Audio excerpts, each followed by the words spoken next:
તો ખેડા જિલ્લામાં બોર્ડ પરીક્ષાને લઈને સુચારું આયોજન કરવામાં આવ્યું છે. તો 2560થી વધુ કર્મચારીઓ પરીક્ષાના કામમાં રોકાયા છે. ખેડા જિલ્લામાં 47611 વિદ્યાર્થીઓ બોર્ડની પરીક્ષા આપશે. ધોરણ 10ના 45 કેન્દ્રોના 111 પરીક્ષા સ્થળો, જ્યારે ધોરણ 12 સામાન્ય પ્રવાહના 18 કેન્દ્રોના 48 પરીક્ષા સ્થળો, તો ધોરણ 12 વિજ્ઞાન પ્રવાહના 6 કેન્દ્રોના 14 પરીક્ષા સ્થળો પર 26 ફેબ્રુઆરીથી પરીક્ષા યોજાશે.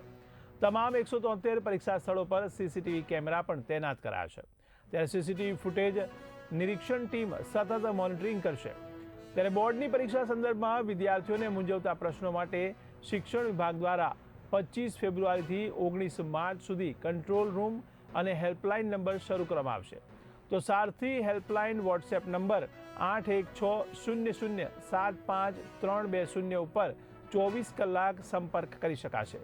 વિદ્યાર્થીઓને કોઈપણ પ્રકારના માનસિક તણાવના સંદર્ભમાં વિશેષ રૂપે કાઉન્સેલિંગનું પણ આયોજન કરવામાં આવ્યું છે. જી સર, જિલ્લામાં બોર્ડની પરીક્ષાનું શું આયોજનનું વ્યવસ્થા? જી, આગામી 26 ફેબ્રુઆરીથી ધોરણ 10 અને 12ની બોર્ડની પરીક્ષા શરૂ થવા જઈ રહી છે. ખેડા જિલ્લાની વાત કરીએ તો ધોરણ 10માં 45 કેન્દ્રો પર કુલ 111 વિદ્યાર્થીઓ, 111 પરીક્ષા સ્થળો, ધોરણ 12 સામાન્ય પ્રવાહના 18 પરીક્ષા કેન્દ્રોના કુલ 48 બિલ્ડિંગો, ધોરણ 12 વિજ્ઞાન પ્રવાહ 6 પરીક્ષા કેન્દ્રોના કુલ 14 પરીક્ષા કેન્દ્રો એટલે બિલ્ડિંગો પર પરીક્ષાનું આયોજન કરવામાં આવ્યું છે. ધોરણ 10, 12 સામાન્ય પ્રવાહ, 12 વિજ્ઞાન પ્રવાહના કુલ મળી અને 47,611 જેટલા વિદ્યાર્થીઓ પરીક્ષામાં ઉપસ્થિત રહેનાર છે.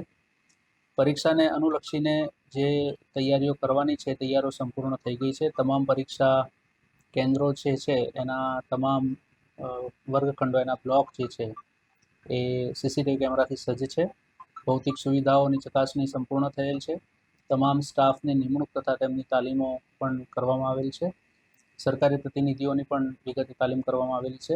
પરીક્ષાને અનુલક્ષી અને વિવિધ વિભાગો જેમ કે પોલીસ વિભાગ છે, એસટી વિભાગ છે, MGVCL છે, એઓ સાથેની સંકલન બેઠક પણ માન્ય કલેક્ટર સાહેબ શ્રીની અધ્યક્ષતામાં